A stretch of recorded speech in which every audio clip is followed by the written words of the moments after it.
Hello, welcome to Lemon Studios, where we talk anything and everything entertainment. I'm, of course, the Lemon himself, Zeke Clemone, and this is my review for the Monday Night Raw episode of 11/11/2024. But before we get into that, let's get the house clean out of the way. Sorry, I'm to leave a like, comment below, and let me know your thoughts on this week's episode of Raw, and of course, hit that subscribe button as it helps me grow into my YouTube career. I would greatly appreciate it. Now, all that out of the way, let's get into the review, shall we? So, this was another one of those weird Raws where we had a double taping, so we saw the first hour online, or if you were there, you got to see the first hour.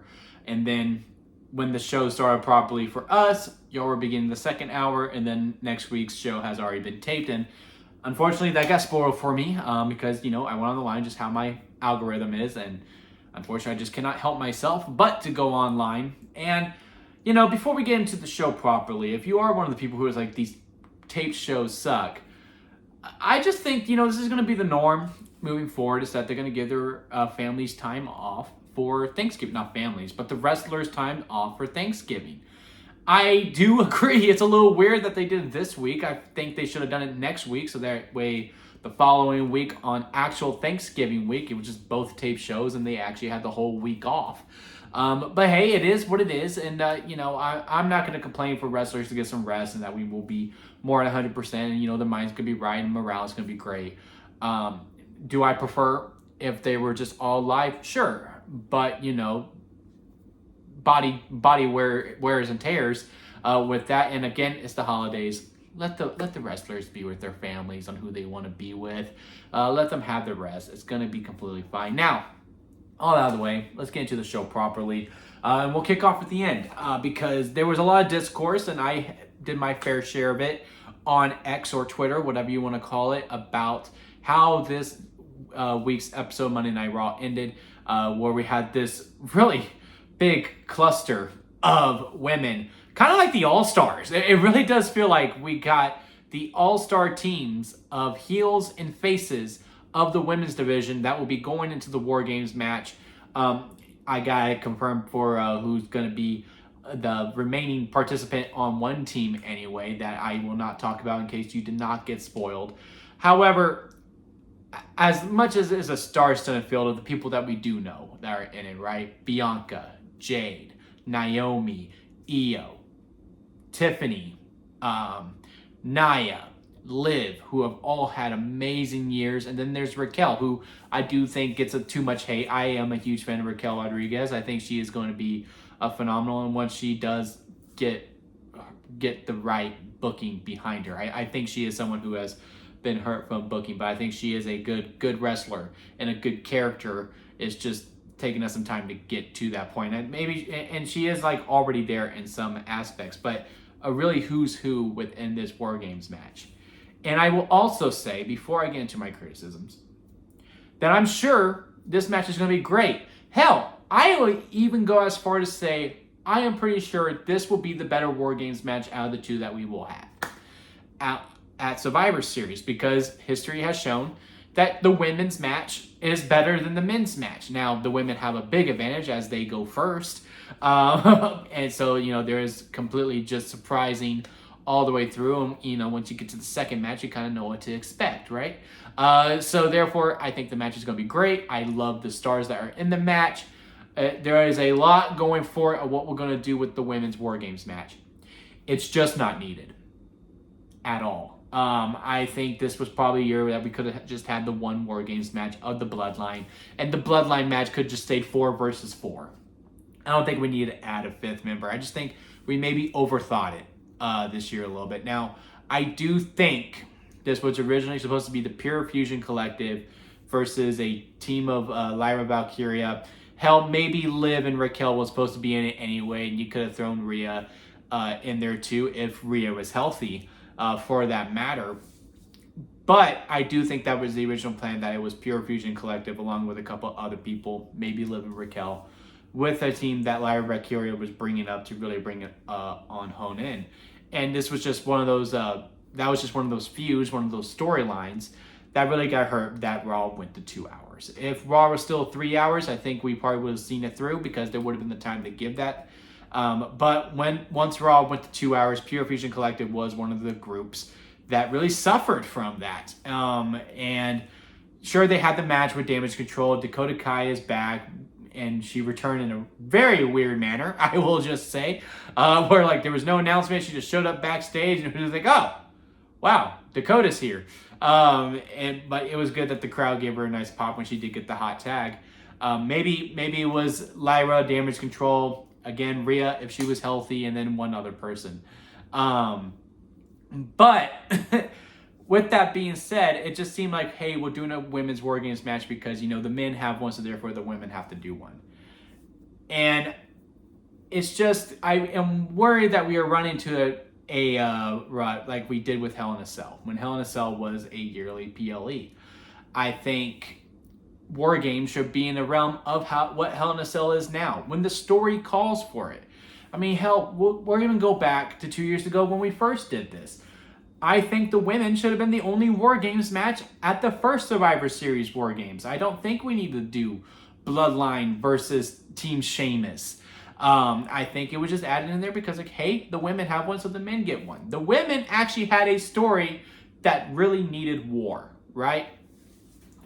We fast forward 12 months to the second Survivor Series War Games, and we have the Judgment Day versus Team Cody. Absolutely, that should have been the War Games match. Also, War Games doesn't really need to be a Survivor Series every year, because if you remember, because I still recall the law of diminishing returns of the same main event over and over and over again for like 6 months on Monday Night Raw, where the story really was spreading thin once we got to War Games, that it was just like, okay, I'm just ready to get it over with. Now here we are, Bloodline match, even though some steps are moving a little forward, a little too fast, even for me to event, it should be the only War Games match. We don't need a woman's one. And, they waited to start heating up the Bloodline storyline once we got closer to Survivor Series. And I just think, look, I get it. Triple H wanted to rebrand Survivor Series and elevate it up a little bit more, where it is truly a big four. Because right now we really only have a big three, right? And in some cases, you could say Money in the Bank is more important than Survivor Series. That is really the fourth one, and Survivor Series is kind of, almost B-level PLE. And Triple H wants to bring Survivor Series back up to be fourth, to be the big four. And War Games was that. I just think now we're at a point now where we have to go, look, if the story calls for War Games, then you do a War Games. And it doesn't have to be a Survivor Series. You can do a SummerSlam War Games. You can do, Payback War Games if the story calls for it. And therefore you can hit it at the right time, and you don't need to stretch it thin to November like we did 12 months prior with the Judgment Day versus Cody Rhodes. And again, love the talent that's involved. Even with the spoiler that happens next week, I'm really looking forward to the match. I'm sure the match is going to be phenomenal. I just don't think it's needed. And also how we got there, it really just came out of nowhere whatsoever. And I just feel like War Games is something like, hey, these groups have been fighting for so long. There's only one way to settle this, and that's to put y'all in the cage and literally go to war. And this really doesn't feel like two teams who have been battling each other that need to go to war. This just really feels like, well, we need two, so here we are. So honestly, out of all of Raw, I would say that's probably my biggest complaint. There is an overall complaint with WWE booking right now that I will get to in a little bit. But as for the show overall, in this build that we're doing the Survivor Series, this is my only complaint. It's just that, hey, we kind of just threw some names together. Now, after this, I'll move on from it because now I know what we're doing, and I'm just going to learn to invest in the story that I got. If there even is one, really, because it really just seemed like a bunch of friends getting together and like, all right, I guess we'll have a War Games match. But yeah, now we'll move on to the World Heavyweight Championship, where the internet hates that we're doing Damien Priest versus Gunther as Survivor Series. And all I'm going to have to say to that is that you played yourself.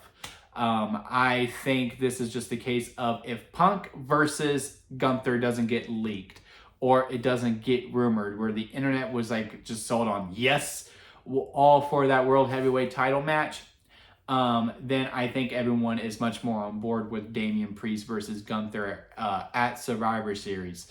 But Punk versus Gunther got leaked, so therefore everyone thought that was going to be it. And honestly, that's just you playing yourself, wanting to listen to the internet more than actually just watching the product. I'm looking forward to it, and I'm loving the story that we are doing with it. Now that Gunther has some doubts within him, he actually lost, because you can make the argument at WrestleMania when he lost, because people are gonna be like, so why is he all of a sudden, nervous and he's scared to lose? He's lost at WrestleMania. Yeah, but it was very much implemented within the storyline when he was going to go round 2 with Sami Zayn. He's like, look, I took it easy on you. I took my eye off the ball, and, that was on me for losing that. You didn't really beat me. I just beat myself because I didn't take it as seriously. Cody, he actually just lost. Granted, it was a surprise roll-up, and again, Gunther just kept going for the headlock. But at the end of the day, he did lose, and he is no longer feels like he is the most prestigious champion. If you see the progression all the way through, the way that he'd be talking down to everyone's because he knew he was the man. He was the main champion. In his eyes, he was the main title holder in all of WWE. Didn't care if you were on SmackDown or Raw, which is why he would rub you down and just really destroy you and, have some of the greatest one-liners ever. Love Gunther on the mic, and now that he's lost, he doesn't feel like he can talk shit, which is really, really interesting to me. And I am very intrigued to see how it goes. And Damien literally presented one of the best promos that he has done in his whole entire career. I swear, when we do our rewards show, well, it won't be a show, there'll be polls on the community tab, where we do most improved superstar of 2024. Damian Priest to me is my pick to win. He has come so far much more comfortable in his skin. Hell, I even had a friend who's a huge Gunther fan text me and goes, after that promo, I actually want to be mind if Damien won. Because he actually knocked it out of the park, and he has really come into his own ever since he actually became face. And I agree with every single thing that my friend said. So great segment, really loving the storyline and seeing how it progresses. Moving on through the upcoming weeks. Now, do I think Damien's going to win? No. Gunther's going to win. He's going to get his confidence back, and then we move on to his next feud. But it is still a very, very interesting narrative that we are doing with both Damien and Gunther. Just for the love of God, please keep the Judgment Day out of it. Because, we go to the backstage segment with the Judgment Day. They're in their clubhouse, and, all talking, and Finn is going after Dom, saying, hey, you didn't take care of Damien. Damien's now the number 1 contender, and Finn has always hated, Damien, and, he wants to get back to him. He still keeps bringing up that he wants to go deal with Damien, even though they're like, no, you need to focus on your tag team titles. Even though, really, I don't know when the hell we're going to do this tag team match at this point. And this is where, we continue to tease the break of the Judgment Day. And this is where my issue is with all of WWE, not just this episode of Raw. Because let's talk about it, right? The Judgment Day, DIY, the New Day, the Bloodline to a degree, even though they just formed. Hell, Gunther and Ludwig Kaiser have some tension too, but I don't really take that as tension as them breaking up. I just take it as Gunther has some doubts within himself, so he doesn't want Ludwig talking big for him because Gunther is afraid he can't back it up. So I don't really know if they're necessarily breaking up, but y'all get my point. There's a lot of hinting breakup angles within WWE right now. And sure, it's a narrative that works most of the time, but when you do it over and over and over and over and over again, sure, some really work. The New Day and the Judgment Day are, to me, the two that are actually really working. The DIY one, and it's and the Bloodline, they just got back together. As soon as Survivor Series ends, I'm sure they're all going to go their separate ways, and it is what it is. But there's just way too much of this. I don't trust you, but I do trust you, and all this what's happening on with the within the groups, and it's just too much. It is just too much at this point. So again, that's just an issue that I have with WWE overall, not necessarily with this episode of Raw. But I did like this angle. It's just one of those things. I'm just like, well, here we go, another breakup angle, and we'll deal with the New Day one right now. Kofi's going to talk to R-Truth. He's saying sorry that we couldn't help you. For some reason, Woods doesn't want to help, and then Xavier's like, what are you guys talking about? Pete Dunne comes in. Kofi is like, hey, if you got a problem with Truth, you got a problem with me. And Xavier's like, no, you don't. And he goes, yeah, no, let's go settle. And Ring goes, oh, so you're going to let Xavier talk for you? And he goes, actually, I do speak for him. And Kofi's like, no, he don't. We're going to have a fight. And I got to say, I think on this one, I think I'm on Team Woods. Granted, Woods is going to be the heel. And yes, he is a real dick. And he has been doing some dickish things for the previous weeks. And more than most of the time, like, yeah, no, Kofi, you're on the right to be like, Woods, why are you doing this? I will say on this one, I honestly think R-Truth could have just handled this, Kofi. I don't know why you had to step in with it. And then Woods did try to help.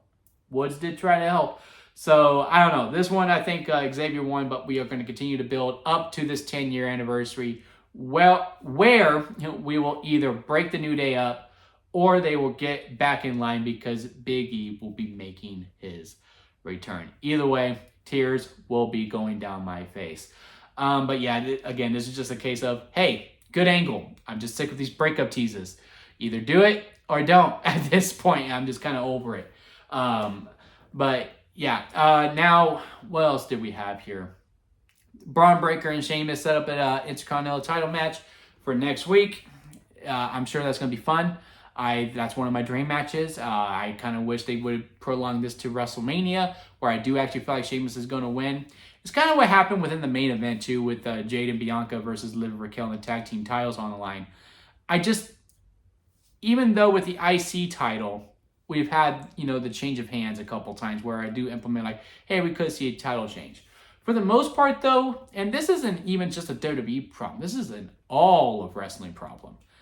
There's just not a whole lot of jeopardy when we defend these titles. Like, it's a good thing because we're really reestablishing prestige within all of the championships, because, now we're having long reigns and, they're really fighting for it. People are like, I want that. You can't have it. And the champion keeps prolonging. And it really does implement more prestige within the titles and makes them feel like they mean more because, again, we have these long reigns. The downside of that is that I saw that graphic. I was like, cool. It'll probably end in a DQ. Or Braun Breaker would just win. I just know that title ain't changing hands. This is one of the ones that didn't get spoiled for me, so don't comment and say about the finish if you do know it. Please, leave me in the dark. But, yeah, it was a good segment. I'm looking forward to the match. I'm just already really ready that there won't be a finish. Then I guess we'll finish off with some Bloodline stuff where they did add a fifth member. Each person has to get a fifth member in. I did get spoiled for who it's going to be. We had a couple teases. It could be Braun Breaker. It could be Seth Rollins. Again, I just really think we could have kept it 4v4. And if you were going to do 5v5, it should have been Cody and Kevin Owens. It's not Cody and Kevin Owens. I will tell you that. But again, I won't spoil it for you. And it would have been really simple. You would have kept that because, Kevin wants to get back at Cody. Cody could be like, yeah, I'll be your fifth guy. And then the Bloodline's looking for someone. And Kevin Owens is like, okay, I want to do this once. I get it. Kevin Owens hate all of the Bloodline. They've done so much turmoil to him. So it would be really hard to write. How do you justify that with Kevin Owens? I think it's pretty simple. Sami Zayn. Sami Zayn is teaming with the Bloodline. You could have done that where the Bloodline gets Kevin Owens because Kevin Owens wants to get back at Sami Zayn. Like, I can't believe you were teamed with them. So now I'm going to team with the other side just to get to you. And then Cody would be like, well, Kevin Owens took out Randy Orton, and I really want to get comeuppance. So, OG Bloodline, I will join you. But now we're going to do another direction. I am very intrigued with that direction when it comes to one side. As for the other side, just feel like, okay, I mean, that could be cool. But I don't know why.